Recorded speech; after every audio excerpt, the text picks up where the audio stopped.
Hello students, हम discuss करने वाले हैं कि how to calculate IV infusion flow rate in hospital setup. ठीक है, तो उसके लिए there are some standard IV infusion sets जो कि बनाए गए हैं the basis of drop factor. ठीक है, तो पहला होता है माइक्रो ड्रिप, दूसरा माइक्रो ड्रिप।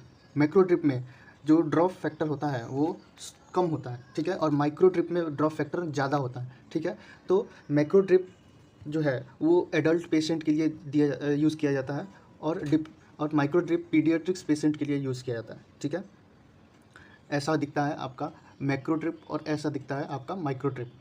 ठीक है, तो मैक्रो ड्रिप 3 टाइप का होता है।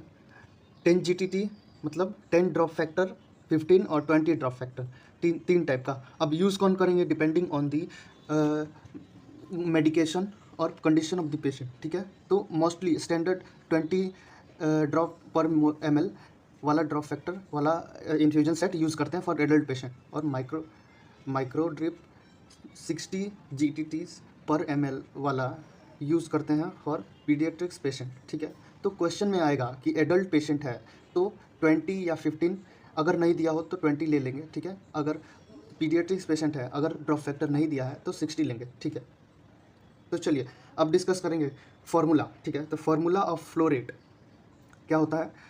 Total volume of the infusion in ml और cc, ml को ही cc बोला जाता है, तो total volume of infusion in ml multiplied by drop factor, if adult patient then 20, if pediatrics patient then 60, divided by time duration of the infusion in minute, not in second, in minute. Okay, तो अब formula आपको दिख गया।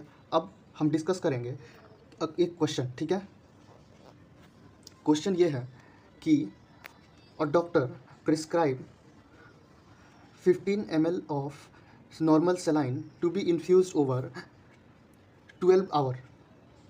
The IV set has a drop factor of 20 drops per ml.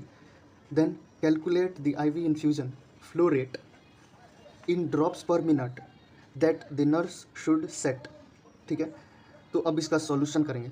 तो solution क्या है? Simple formula में अपना डाटा सेट करिए, सॉल्व करिए, हो गया, आंसर निकल जाएगा। तो फ्लो रेट क्या होगा इसका? तो वॉल्यूम, टोटल वॉल्यूम कितना है? 1500 ml। यूनिट के ध्यान रखेंगे, टोटल वॉल्यूम कितना? 1500 ml divide multiplied by drop factor 20 drops पर ml, और टाइम कितना हो जाएगा? 12 आवर दिया हुआ है यहाँ पे, तो 12 को मिनट में बदलेंगे तो मिनट से 60 से मल्टीप्लाई कर देंगे तो 12 × 60 मिनट्स। ठीक है, इसको सॉल्व करेंगे तो कितना आएगा? 41 पॉइंट समथिंग आएगा, जो कि अप्रॉक्सीमेटली 42 ड्रॉप्स पर मिनट आपका सॉल्यूशन हो जाएगा, आंसर हो जाएगा। ठीक है, तो ऐसे ही आप फार्मूला में अपना डेटा फिक्स करिए, डेटा सेट करिए और सॉल्यूशन निकाल दीजिए। ये फार्मूला है। ठीक है, थैंक यू।